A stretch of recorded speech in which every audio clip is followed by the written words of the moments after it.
Salut chers amis, que la paix et la grâce de Dieu reposent sur vous. Ce matin, nous allons parler de la semaine primitive, mais je vous invite à la prière.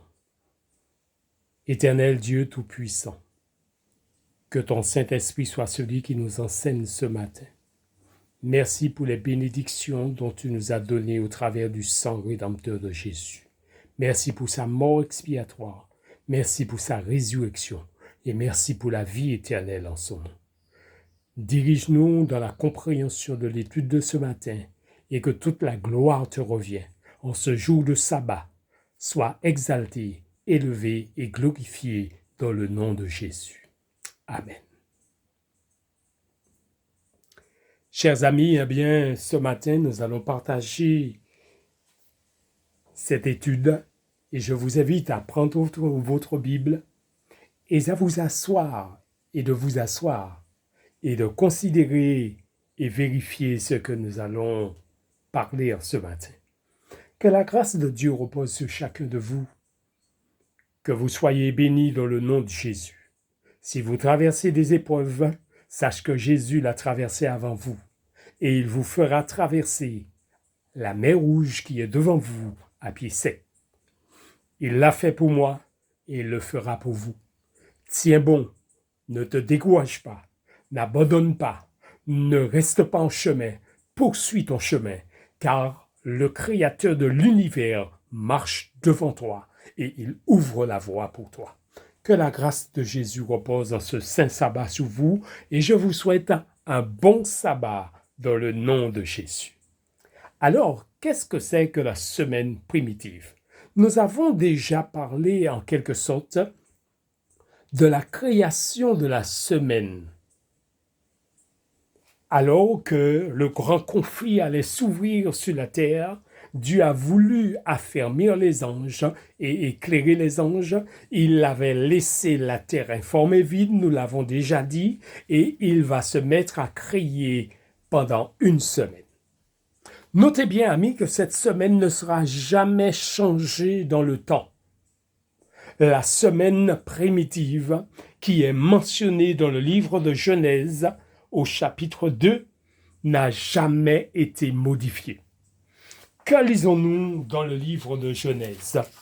Je vous invite à le lire avec moi. Dans le livre de Genèse, nous lisons ce qui est dit. Genèse, chapitre 2.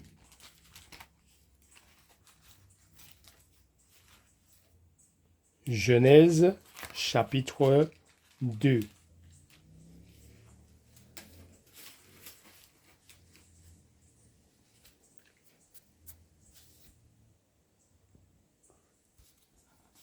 Alors nous lisons dans le livre de Genèse, au chapitre 2, le verset 1er. Ainsi fut achevée la terre et tout leur armée. Dieu acheva au 7e jour son œuvre qu'il avait faite, et il se reposa au 7e jour de tout son œuvre qu'il avait fait. Dieu bénit le 7e jour, et il le sanctifia, parce qu'en ce jour, il se reposa de tout son œuvre qu'il avait créée en la faisant. Dieu a fait un séminaire de 7 jours de création en la présence des myriades et des myriades d'anges, des milliers et des milliers d'anges rassemblés pour cette circonstance juste avant que le conflit mentionné dans le livre d'Apocalypse soit mis en exécution. Lucifer avait préparé ses plans, mais le plan de Dieu avait été fait dès la fondation du monde. C'est pour cela que nous trouvons cette déclaration dans le livre de Genèse, du moins dans le livre de Exode, au chapitre 20, verset 8. Exode, chapitre 20, le verset 8. Nous lisons ce qui suit. Souviens-toi du jour du repos pour le sanctifier. Tu travailleras 6 jours et tu feras tout ton ouvrage. Mais le 7e jour est le jour du repos de l'Éternel ton Dieu. Tu ne feras aucun ouvrage, ni toi, ni ton fils, ni ta fille, ni ton serviteur, ni ta servante, ni ton bétail, ni l'étranger qui est dans tes portes. Car en 6 jours, l'Éternel a fait les cieux, la terre, la mer et tout ce qui s'y trouve. Et il s'est reposé le 7e jour. C'est pourquoi l'Éternel a béni le jour du repos et l'a sanctifié. Notez bien, amis, que c'est le seul jour de toute la semaine qui a été béni et sanctifié, c'est-à-dire mis à part. Ce jour a été mis à part parce que c'est le jour du repos de l'Éternel, ton Dieu. Ce jour a été mis à part parce que c'est le jour béni et sanctifié par l'Éternel. C'est pour cela que je t'invite à passer un bon sabbat. Retiens, ami, que la semaine de 7 jours a été dès la création. Dieu a placé 7 jours qui composent une semaine. Et ce jour, cette semaine du moins, à travers tous les âges jusqu'à aujourd'hui, n'a jamais été changé, car l'Éternel a renfermé dans la semaine un secret que si on voudrait le changer, il causerait de graves problèmes dans le fonctionnement de l'univers et l'homme serait pris dans son propre piège à lui-même. Ce qui veut dire en quelque sorte, la semaine de 7 jours comprend 7 jours. Le premier jour, c'est dimanche. Et le 7e jour, c'est samedi. C'est pour cela, la semaine n'a jamais été changée à travers les âges, mais elle reste une semaine parce qu'il est composé de 7 jours. C'est pourquoi on parle de sabbat hebdomadaire qui correspond au sabbat du 7e jour de la semaine. Je t'invite, ami, à considérer un détail avec moi. Un détail que nous allons lire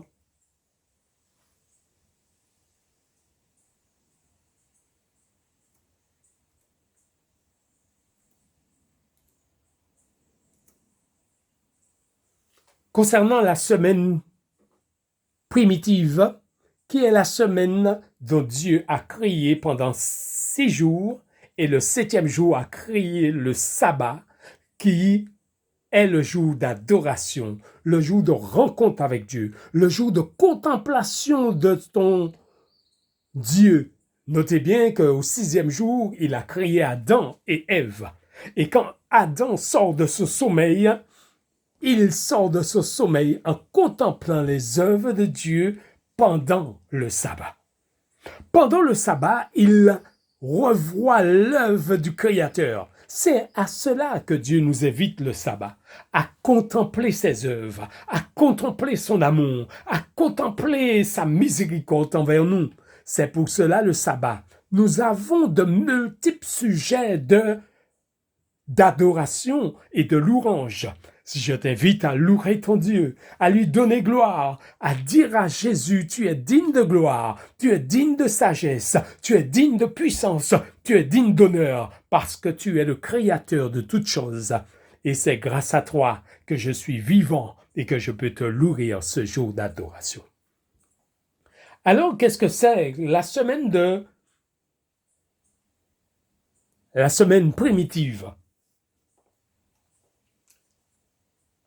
Il est dit dans le livre Patriarches et Prophètes, à la page 87, ou selon les livres, 83. Alors c'est le chapitre 9. Alors, que lisons-nous dans le chapitre 9? La semaine primitive, comme le jour du repos, la semaine remonte à la création du monde. elle nous a été transmise intacte à travers toute l'histoire biblique.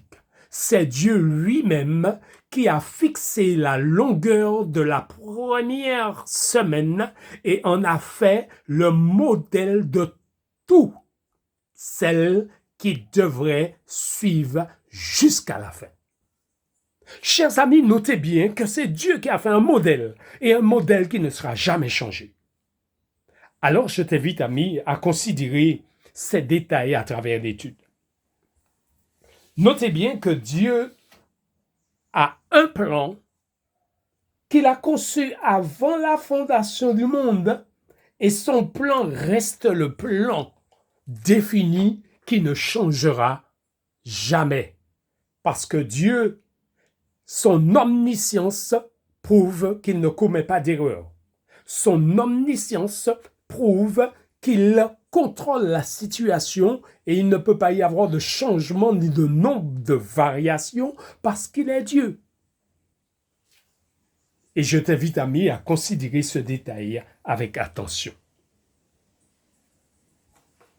Dès la création, la fondation, Dieu a mis un plan que nous trouvons dans Éphésiens chapitre 1er, verset 4. Nous avons eu l'occasion de parler de cela, donc je ne rentrerai pas directement dans ces détails ce matin. Nous avons vu aussi qu'il y a un mystère caché, révélé. Romains chapitre 16, verset 21, verset 25 à 27. Dieu a révélé le plan. Le plan n'est plus caché, le plan n'est plus un mystère, parce qu'elle est le plan du salut révélé aux hommes. Nous comprenons par là que Dieu a un plan qu'il a conçu avant la fondation du monde.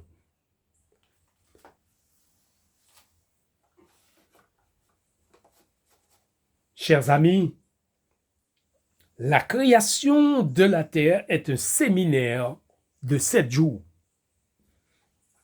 Et c'est pour cela, pendant ce séminaire, Dieu a créé la terre et tout ce qu'elle renferme. Et au 6e jour, il a créé Adam et Ève.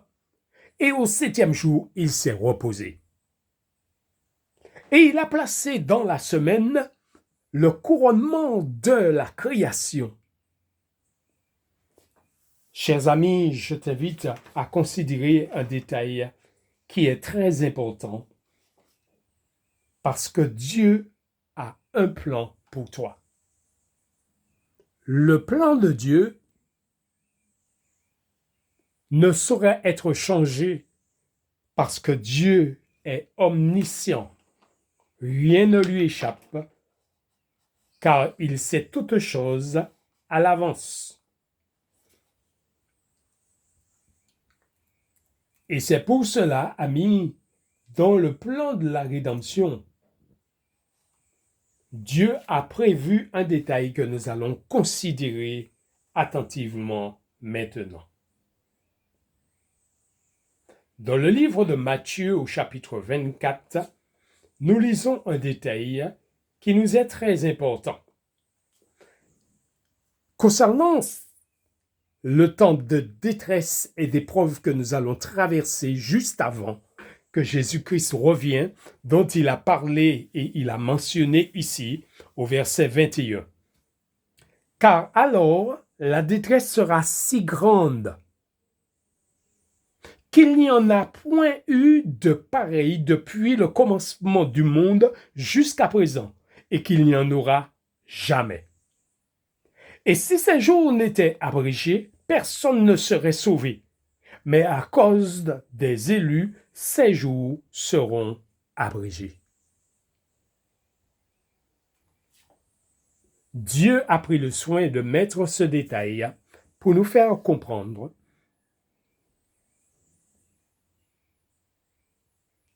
avant que Jésus revienne, nous avons à traverser cette grande détresse que le monde n'a jamais connue et qu'il n'y en aura plus de détresse semblable. La détresse sera si grande, si puissante, que Dieu l'a qualifié ainsi. Si ces jours n'étaient abrégés, personne ne serait sauvé. Mais à cause des élus. À cause de qui, ami? À cause des élus. Sois un élu, ami. Car Dieu t'invite à marcher sous les puissances de l'ennemi. Il t'invite à avoir confiance en lui, parce que c'est lui qui te fait traverser la période de détresse.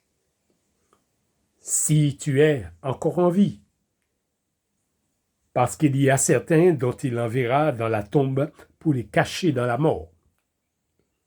Notez bien une chose, amis.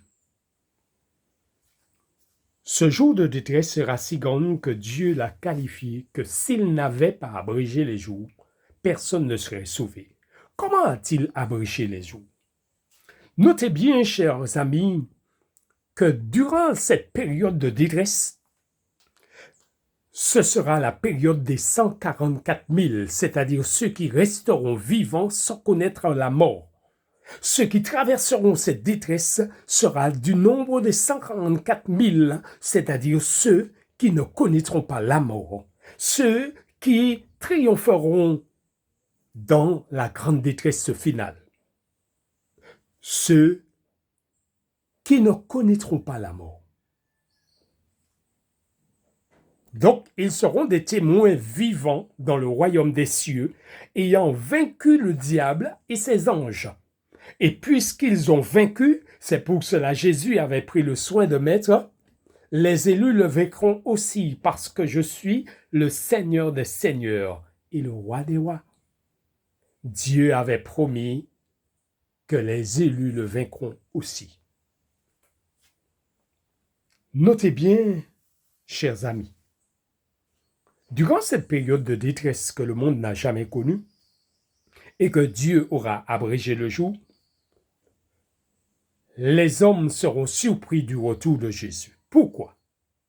Parce que cette période où les jours sont abrégés, puisque la peine de mort sera votée, puisqu'on sera en pleine période de persécution où on votera cette loi pour mettre à mort tout quiconque n'observe pas ce qu'on dit le sabbat, mais qui est le dimanche.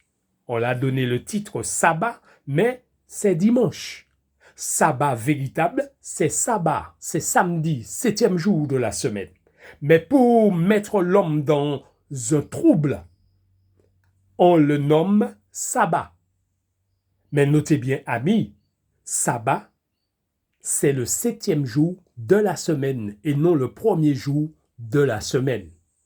C'est pour cela que je t'invite à adorer Dieu, celui qui a fait le ciel, la terre, la mer et tout ce qu'elle renferme. Celui qui est le créateur de la semaine primitive. Notez bien, à cette période, nous serons en pleine persécution de la loi du dimanche. Et dans cette période de persécution de la loi du dimanche, les églises n'existent pratiquement plus. Il n'existe que deux camps. Un camp observateur du sabbat, 7e jour de la semaine, et un camp observateur du sabbat, premier jour de la semaine, dont ils ont donné le nom sabbat, mais qui n'est pas le sabbat, qui n'a rien à voir avec le sabbat. Ça, c'est les ruses du malin pour mettre tout le monde dans la confusion. Mais à travers cette semaine primitive, la semaine n'a jamais changé et ne saurait être changée. Parce que c'est la semaine de 7 jours. Et puisque la semaine comprend 7 jours, le 7e jour, numéro 1, tu revois dans le livre de Genèse la création. Dieu n'a pas donné des noms, il a donné des numéros. Le numéro 1 correspond au matin de la résurrection, c'est-à-dire où Jésus-Christ sort de la tombe. Numéro 2, 3, 4, 5, 6, ce sont les jours ouvrables de la semaine. Mais le numéro 7, tu ne feras aucun ouvrage, ni toi, ni ton fils, ni ta fille, ni ton serviteur, ni ta servante, ni l'étranger qui est dans tes portes, car en 6 jours, l'Éternel a fait les cieux, la terre, la mer, et il s'est reposé.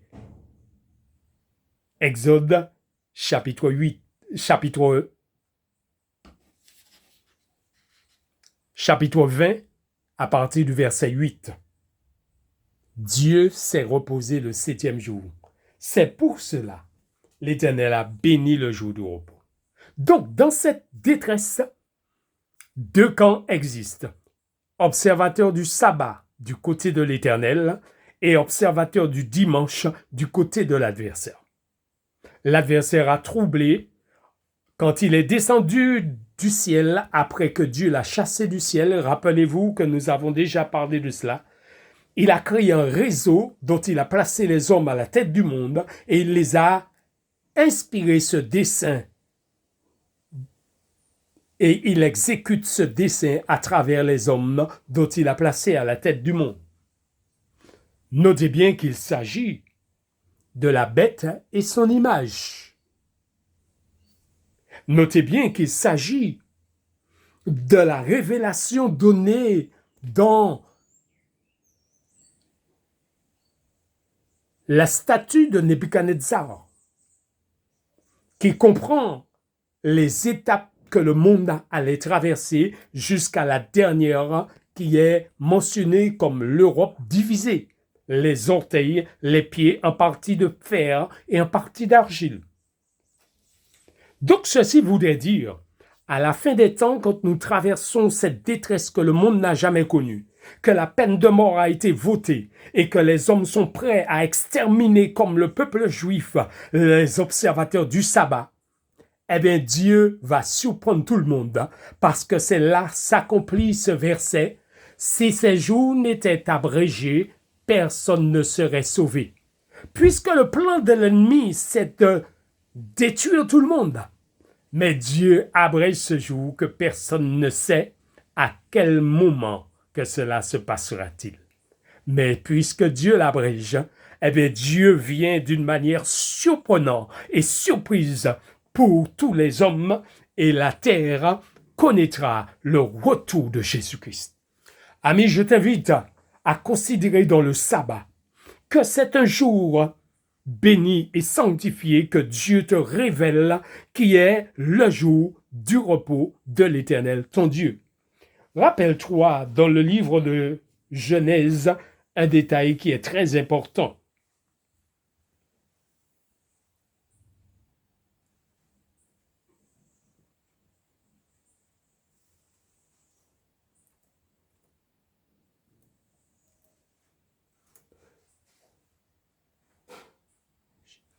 Je voudrais partager ce détail avec vous, amis. Dans le livre de Genèse, au chapitre 6, Genèse chapitre 6, alors notez bien ce qui est dit ici, au verset 13. Alors Dieu dit à Noé, la fin de toute chose, la fin de toute chair est arrêtée par devers moi, car ils ont rempli la terre de violence. Fais-toi une arche de bois de gopher. Dieu dit à Noé que la terre est remplie de violence comme aujourd'hui. Et de plus en plus, la violence augmente. Vous serez d'accord avec moi de considérer cela autour de vous. Et puisque la violence augmente, nous sommes bien dans le temps que Dieu avait annoncé. Et notez bien, amis, ce qui est dit ici. La fin de toute chose est arrêtée par devers moi. Ce qui veut dire, c'était le moment où la porte de la grâce allait se fermer. Mais Dieu a prolongé le jour en disant à Noé, « Fais-toi une arche de bois de gopher », le verset 14. Et Noé va exécuter l'ouvrage en créant l'arche de Noé. Pour sauver sa famille, qui ont obéi à les principes de Dieu et qui a gardé sa loi. De même, Dieu à la fin des temps, il arrive à cette période où le scellement se termine dans l'Église et qu'il passe à la dernière période d'évangélisation comme Noé. La dernière période d'évangélisation comme Noé, Noé avertit par la construction de l'arche que Dieu va détruire la terre et que Dieu a renfermé dans ce symbole qu'il revient pour purifier la terre par les eaux. Mais il nous a déjà averti que la terre aujourd'hui est réservée pour le feu. Donc, la terre connaîtra aussi la fin du scellement, mais aussi l'exécution de la destruction de la terre parce que Jésus-Christ revient. Mais pendant cette période, amis, notez bien, nous sommes à l'approche de cette période puisque tous les plans sont déjà mis en exécution concernant le sabbat qui est le dimanche, alors que le sabbat, selon que la Bible nous dit, dans Exode chapitre 20, verset 8 à 11, notez bien que Dieu a dit, c'est le jour du repos de l'Éternel, ton Dieu. Dieu s'est reposé le 7e jour, nous dit le livre de Genèse au chapitre 2. Donc, dans la période de Noé, notez un détail qui est très important.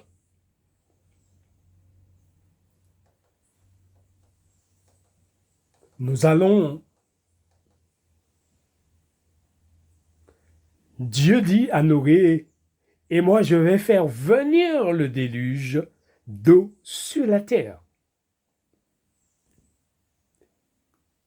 Donc il demande à Noé de faire l'arche. Et au verset 19, il dit qu'il va détruire tout ce qui a vie sur cette terre. Mais au verset 18, notez bien ce qui est dit, amis. Mais j'établis mon alliance avec toi. Tu entreras dans l'arche, toi et tes fils et ta femme, et les femmes de tes fils avec toi. De tout ce qui vit, de toute chair, tu feras entrer dans l'arche de chaque espèce pour les conserver la vie avec toi. Il y aura un mâle et une femelle. Dieu va faire entrer dans l'arche. Pourquoi cet exemple dans la Bible? Pourquoi cet exemple de faire entrer dans l'arche dans la Bible? C'est en préfiguration de ce que Dieu a dans son projet et ce qu'il va faire. Notez bien ce qui est dit dans la suite.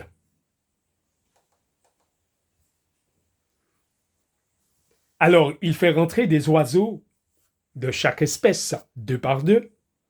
Il fait rentrer les animaux 2 par 2. Mais, au verset 22,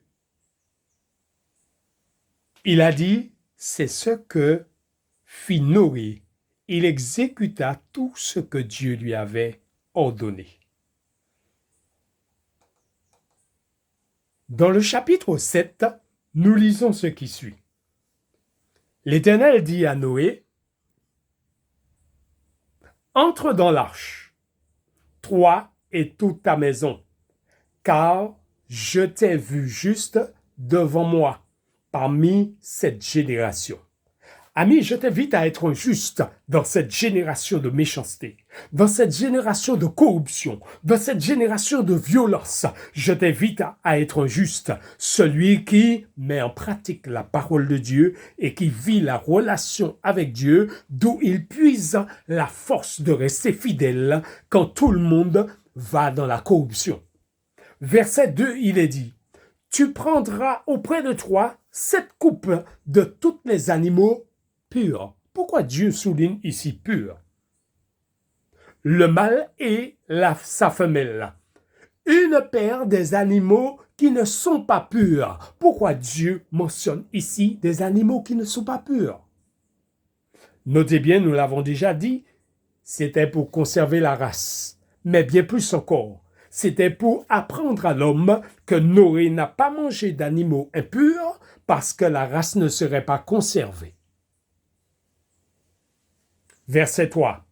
Cette coupe aussi des animaux, des oiseaux du ciel, mâles et femelles, afin de conserver leur race en vie sur la surface de la terre. Noé a exécuté ce que Dieu l'avait dit et il a conservé la race. Et au verset 4, nous lisons ce qui suit. Car encore, combien de jours? 7 jours, amis.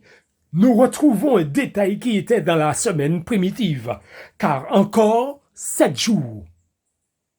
Et je ferai pleuvoir sur la terre 40 jours et 40 nuits. Et j'exterminerai de la face de la terre tous les êtres que j'ai créés. Amis, la destruction de la terre à l'époque de Noé, c'était dû à la corruption du monde. Et la destruction juste au retour de Jésus, ce sera aussi à cause de la corruption du monde. L'homme rejette Dieu, rejette l'adoration, rejette le Créateur et se crée un Dieu, un jour de repos et adore l'adversaire parce qu'il est en train de désobéir. Quiconque désobéit à Dieu obéit à Satan. C'est pour cela, ami, je t'invite à obéir à Dieu, car les choses sont sérieuses. Ce qui va se passer dans le monde à venir, dans les jours qui vont suivre, dans les années qui suivront, parce que nous sommes arrivés au bout du rouleau. Nous sommes à la fin du scellement. Et à la fin du scellement de Noé, c'était un temps prolongé, la construction de l'arche, de même que nous vivons un temps prolongé, l'intermède. Notez bien, amis, Noé entra dans l'arche, mais les animaux qui viennent sont guidés par la main de Dieu qui les fait rentrer dans l'arche. Au verset 9, que lisons-nous? Au verset 9 de Genèse chapitre 7, nous lisons. Il entra dans l'arche auprès de Noé 2 à 2, un mâle et une femelle, comme Dieu l'avait ordonné à Moïse. Qui a conduit les animaux dans l'arche? Si ce n'est la main puissante de Dieu.